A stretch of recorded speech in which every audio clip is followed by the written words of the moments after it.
So guys, welcome to the channel. Welcome along. Richie has had his TM now for what, 6 months? 6 or so months. I've actually been running it out. Obviously this was in preparation for the best part of a year now. Yeah. Just shy of a year, I suppose, about 10 months. But actually physically running it out on the ground at skirmishes, Milsims, about 6 months. So we just want to give you guys a bit of an update on, you know, how I felt the change from a regular AEG that I've run for all of my life to the TM platform that Tim so kindly pushed me into. Now, obviously, this is the TM Scar Heavy recoil. This was purchased from Camo Raids. Yeah. Obviously, I gave it to Marek. He did all the upgrades for me, including fitting the Mark 0 MOSFET from Ternisoftair and other Ternisoft parts like spring guide, piston head, yeah, etc. So, did you ever use it before it was modified?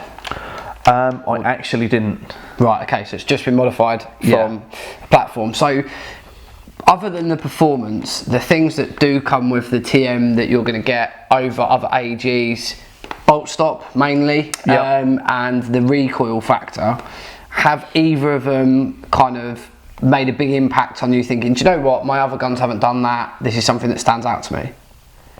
Yeah, so obviously being Milsim players, we're always in search of the next realistic step, I guess, aren't we? We're always trying to make things as realistic as possible. Obviously TM, in my opinion, other than the gas blowback guns out there, are the ones that, you know, that give this hard, you know, recoil shock system that give that sort of realism to it. So for me, this was a real, you know, a real step forward, a bit of a how can I put it? It's something completely different to what I've been used to. Now, for me, I loved it. The recoil system, it was, you know, not too much, but it was just enough. You think, yeah, this feels great. You know, it's just a lot of fun to shoot, a lot of fun. So the recoil system, love it. The bolt stop system, initially hated it, pain in the arse, obviously because I just kept forgetting. And I think there was even a stage where I put a battery in it and it wouldn't fire. I phoned Tim up saying, I hate this gun, it's not working, I knew it would never work out the box. What's Marek done to it? He's broke it, and lo and behold, I hadn't pushed the bolt releasing. It happens, we've all been there. So for me, like, that is probably one of my favourite things about the whole TM platform. Yes, I like the recoil, but after a little bit of, you know, after a long time shooting recoils and owning quite a few of them, that kind of factor goes away. But the one thing that I always miss if I'm to not use a TM platform is the bolt stop. Like, for me, it stops dry firing, it, you know, makes you more conscious of your, you know, mag routine, your change routine, because, you know, hitting that bolt to get back into action again. And I know from my own experiences and also seeing other people do it, they put a mag in and they come back up to fire again, and then they're going, oh, it's not firing. Then you see him rock back, whack the bolt, and then go. So it makes that routine for me cleaner. I mean, if I'm honest with you, this took me probably about a month and a half to really get used to using the bolt release. Like Tim says, you know, every time I'd come up, nothing. You think, damn it, you know, back down again, hit the bolt release, and you're good to go. On the flip side of that as well, whenever I wasn't using this and I'd perhaps go to an AEG,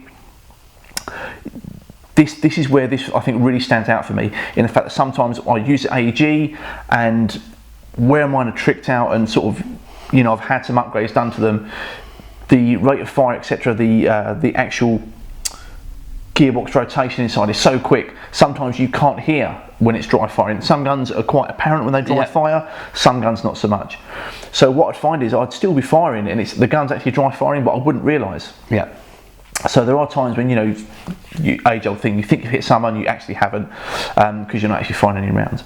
With this, it takes all that element of doubt absolutely away from you. You know, if you're out of rounds, this thing will stop firing. So this is, you know, one of the main features I absolutely love about this.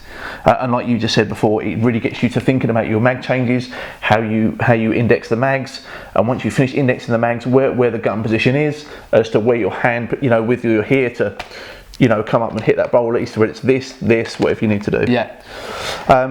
So yeah, build quality. I mean, that's one of the key things that gets brought up with me a lot is, you know, are the TM's worth it? And one of the factors for me is definitely the quality of the build.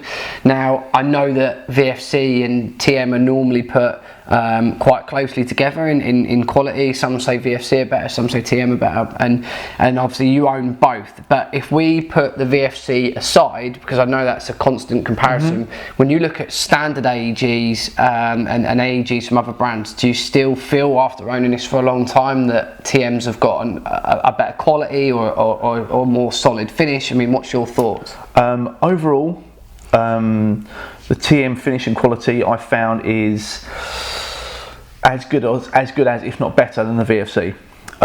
You know, there is no play in hardly any of this at all. You know, upper to lower, pistol grip, barrel, anything, there's no play in it whatsoever. So love that. The only thing that I would say that stood out for me on this compared to the VFC, obviously this one, when you fold the stock. Oh, you got the cable. Yeah, the cable obviously comes through the back into here.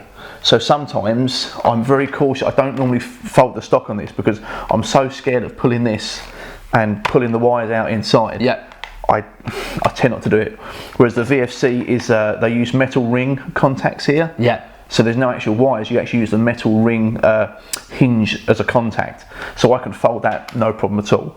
But other than that, really, you know, the build quality and all over ruggedness is absolutely the same. And you've, like, obviously I've been with you, we've been out on the pit bikes. It puts a lot of pressure on the bike, especially if it's on your on the gun, especially when you're on the bike and it's on your back. Yeah. It's bouncing up and down off the rear fender, they get thrown around. Obviously I've done a lot of events with Richie where we've both been running our scars out. They do take a beating. This is not Sunday skirmish where, you know, you're running and you can be almost quite gentle and be quite cautious around. Yeah.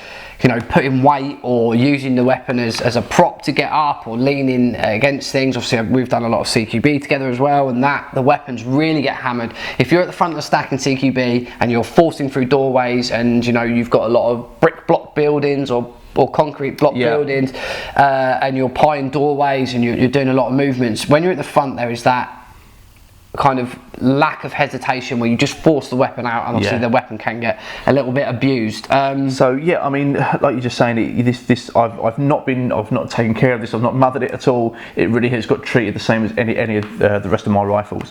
Like Tim says, thrown around. You may or may not be able to see it on there, but there's some nice hefty scratches. She's had a bit of a beating. Like Tim said, where it's been on my back and it's actually you know, bounced around off the exhaust, off the rear fender of the bike. It has taken a beating. As well as, like you say, we've been crawling through mouse holes doing CQB. Of a night time, you know, the mouse hole, you can't see where the floor is. I physically used the end of this gun. I put all my weight on this pistol grip and pushed myself off the floor with this. Yeah, again, I've done that with mine when my gun's been laid across the ground and I've actually pushed my hand on the middle of it and used it as a prop to lift myself off the ground. So you know, these guns, they don't get babied. These are not things that you're going to just take and like I say, lightly use on a Sunday. So yeah, so abuse-wise, you've had no real problems with it. You've not been concerned about the damage. Nothing's fallen off. Nothing's cut. There's been no loose screws. Obviously, as you know, sometimes with the recoil system, I was a bit concerned with it shaking stuff loose. All the bolts have stayed super tight. Nothing's come loose on this. Everything's still super solid. Cool. Internal wise, again, everything's exactly spot on, just as Marek did it when I gave it to him for the upgrades. This thing, I think, has deviated by about 3-4 FPS. I think. Yeah. Since it was built. I think I last adjusted the hop when I got my new Vortex optics.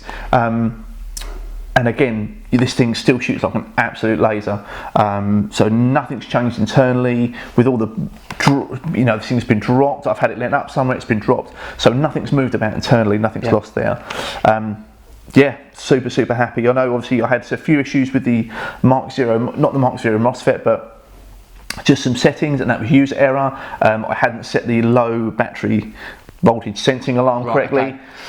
So after sort of a full weekend's use, the gun cut out to stop you damaging the LiPo. But that was just my error for not setting up the low voltage sensing correctly. But other than that, super impressed with the platform still. Yeah, super happy. We like to re-review stuff. We do like to go back on products. Now that we've had sort of a year on the ground as the Heresy Group and with new kit, we will be doing a few more of these. So if there is products that you've seen us use, something that you've seen us wearing, something that you've seen that we've reviewed, we are happy to re-review it and give you our take after 6 months. Some of these are big investments. These are not cheap, these weapons, but what we can say is I really wanted to revisit this with Richie as someone who's come over to TM platform and give you an honest review of it. So I think I would definitely after coming to a recoil platform, I would definitely consider another recoil platform. I think I would.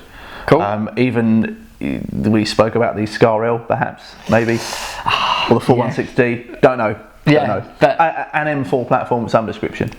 Okay, so guys, if you have any questions, please put them in the comments box below. If you have any questions around this platform, there is a video on it back on the channel, so you can go and check that out over at theheresiegroup.com. We have a lot going on the channel at the moment, lots of new videos. Please make sure you are subscribed, and if you are subscribed, please hit that little bell icon, and then you will be notified of all of our latest posts, live streams, stories, and everything we've got going on. All the wonderful stuff we've got coming up, not just now but in the future, so you will be you won't miss out, that's for sure. Right guys, thanks very much for watching. Thanks for watching. See you soon.